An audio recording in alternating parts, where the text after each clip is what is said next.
नमस्कार दोस्तों, जय हिंद। आप सभी का स्वागत है।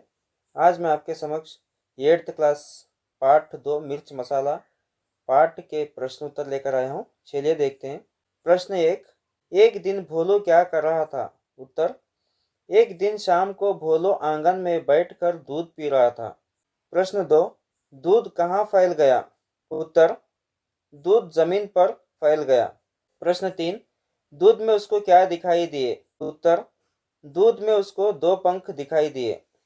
प्रश्न 4, हीरा किसे न पचा पाई? भोलू ने दूध में पंख की बात बता दी, हीरा इस बात को पचा न पाई। प्रश्न 5, चंपा ने किसको देखते ही सारी बात उगल दी? चंपा ने अपनी सहेली चमेली को देखते ही उसने सारी बात उगल दी। प्रश्न 6, चमेली ने चंपा से क्या कहा? उत्तर, चमेली ने चंपा से पूरा कबूतर, कबूतर तो इतना बड़ा पक्षी है, खाया कैसे होगा, कहा। प्रश्न 7, दूर दूर से लोग क्यों आने लगे? उत्तर, यह चमत्कार देखने के लिए दूर दूर से लोग आने लगे। प्रश्न 8, बेचारा भोलू भयभीत होकर क्या किया? उत्तर, बेचारा भोलू ने भयभीत होकर किसी एक पेड़ पर छिप गया था। 2-3 वाक्यों में उत्तर लिखिए। प्रश्न 1, भोलू क्यों घबरा गया? उत्तर, एक दिन शाम को भोलू आंगन में बैठकर दूध पी रहा था। उसे खांसी आई, दूध का लोटा लुढ़क गया तथा थोड़ा सा दूध मुंह से निकलकर जमीन पर फैल गया। पहले दूध में उसको 2 पंख दिखाई दिए, वह घबरा गया। प्रश्न 2, हीरा ने चंपा से क्या कहा? उत्तर, हीरा ने चंपा से कहा, एक राज की बात है, जानते हो आज क्या हुआ? उनके मुंह से कबूतर के पंख निकले, बहुत सारे। मुझे चिंता हो रही है, पर किसी से मत कहना। प्रश्न 3, चमेली से चंपा ने भोलू के बारे में क्या कहा? उत्तर, चंपा ने चमेली से कहा कि आज भोलू जी को खांसी आई और उनके मुंह से एक पूरा कबूतर निकला। कहने से पहले चमेली से वादा करवा लिया कि वह किसी से यह बात नहीं कहेगी। प्रश्न 4, शाम तक गांव में कौन सी खबर फैल गई? उत्तर, शाम तक गांव में खबर फैल गई कि भोलू के मुंह से झुंड के झुंड कबूतर, कौवे, गौरव, मुर्गे, यहाँ तक कि कई आकार के रंगीन पक्षी, विदेशों के पक्षी भी निकल रहे हैं और इन पक्षियों से आकाश भर गया है। विलोम शब्द, जमीन, आसमान, जाना, आना, बहुत, कम, विश्वास, अविश्वास, बड़ा, छोटा, गांव, शहर, विदेश, देश। अन्य वचन रूप लिखिए। दिन, पंख, पंख, घर, घर, पेट, पेट, लोग, लोग, कबूतर, पक्षियाँ, पेड़, गांव, कौवे, गौरैया, गौरैये, मुर्गा, मुर्गे, बेचारा, बेचारे, वादा, वादे। कुछ शब्द हमेशा के लिए एक वचन में प्रयुक्त होते हैं, जैसे पानी, वायु, अग्नि, भूमि, आकाश आदि। रिक्त स्थान पूरा कीजिए। भोलू ने अपनी पत्नी डैश से कहा, इसका उत्तर है हीरा। भोलू ने डैश पंख की बात बता दी। भोलू ने दूध में पंख की बात बता दी। हीरा का पेट फूलने लगा। लोग बात का बतंगड़ बना देंगे। चंपा ने अपनी सहेली चमेली से सारी बात उगल दी। गांव में खबर फैल गई कि पक्षियों से आकाश भर गया।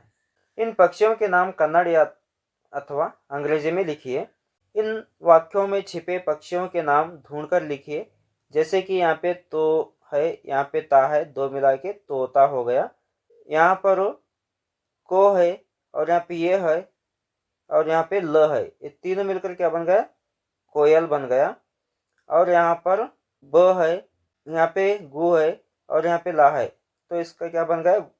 बगुला, बगुला। और यहाँ पर मोर है, सो यहाँ पे मोह है और यहाँ पे र है, मोर बन गया। निवास स्थानों को जानिए। आदमी, आदमी कहाँ पे रहता है? घर या मकान में रहता है। पक्षी कहाँ रहते हैं? घोंसले में। बकरी कहाँ रहती है? बाड़ में। बकरी घर में भी रहती है।